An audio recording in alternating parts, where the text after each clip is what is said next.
that's not all. There's more to it than that.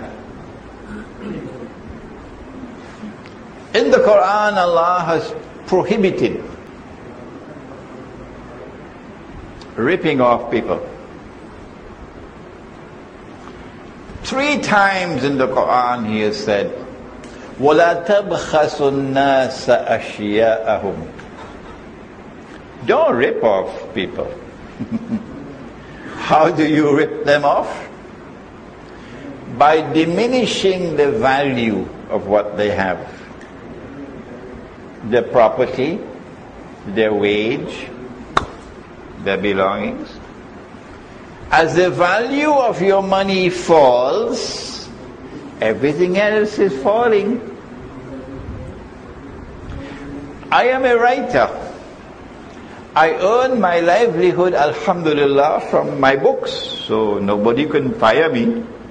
So I have the freedom to speak. I published Jerusalem in the Quran, which is my bestseller, in 2002, so 10 years ago, right here in Malaysia. And at that time we fixed the price at 35 ringgits. And I could have sold 4 copies and bought a dinar 10 years ago. Did you hear that? Good. After 10 years, we raised the price from 35 to 40. But now I have to sell about 25 copies to buy 1 dinar. Do you understand what has happened to your ringgit? I sold 4 copies, I could buy 1 ringgit. 1 dinar. 4 copies, I could buy 1 dinar. 10 years later, increased the price to 40, I have to sell about 20-25 copies to buy 1 dinar. That's where your ringgit is falling in value.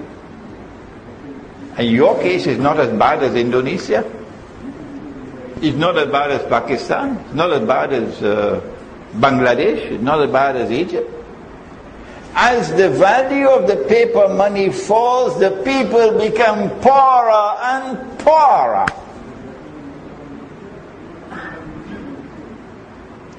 Money that Allah created doesn't fall in value, because the value of the money is in the money.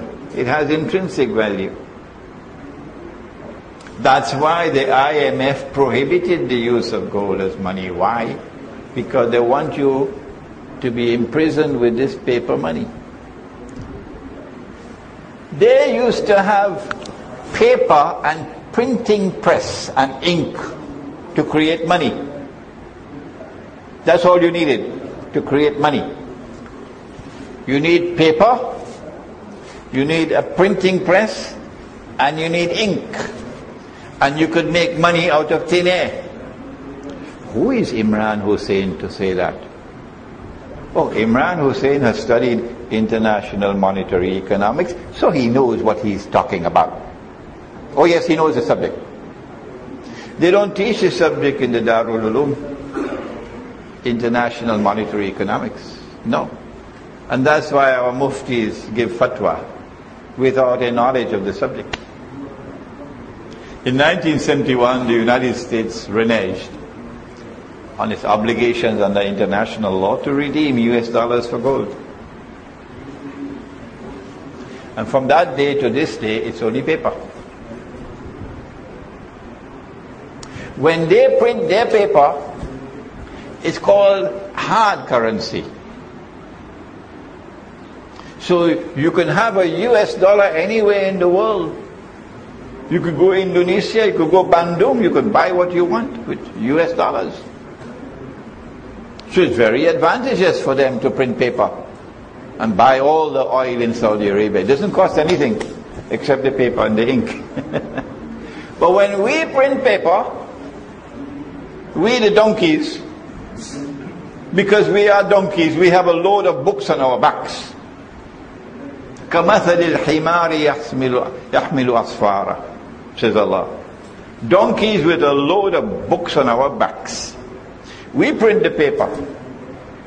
And we go to Manhattan, Midtown, Lower Manhattan where you have Wall Street.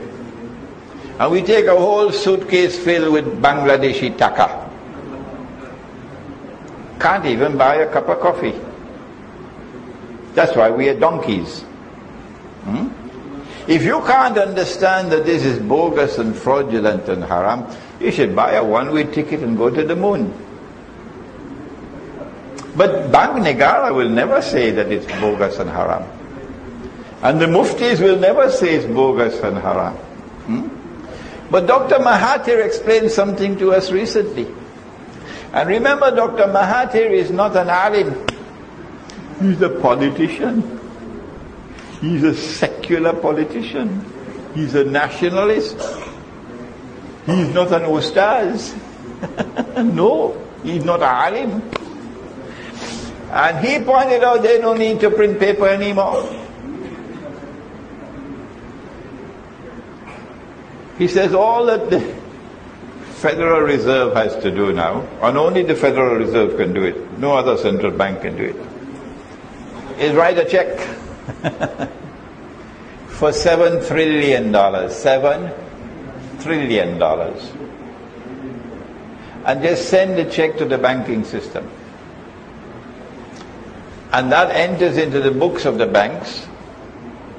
And when the bank lends the money to you, Egypt, IMF loan, and you sign the agreement for the loan, now it becomes money. Now it becomes money. So they are creating money out of thin air, but at a much faster rate than they did it with printing paper. Because imagine, says Dr. Mahathir, how many security vehicles you will need to take $7 trillion. How many printing press will have to print for how many months to print $7 trillion? Now it's easy, you just write a check. And then when the bank lends the money, it's not going to be lending $7 trillion, you know. It's something called, what is it called? Fractionalized banking. Fractional reserve banking? That term came straight out of Jahannam. Fractional reserve. We might have a banker here who would agree with me. Meaning, you take the money which is created out of thin air and you multiply it several times.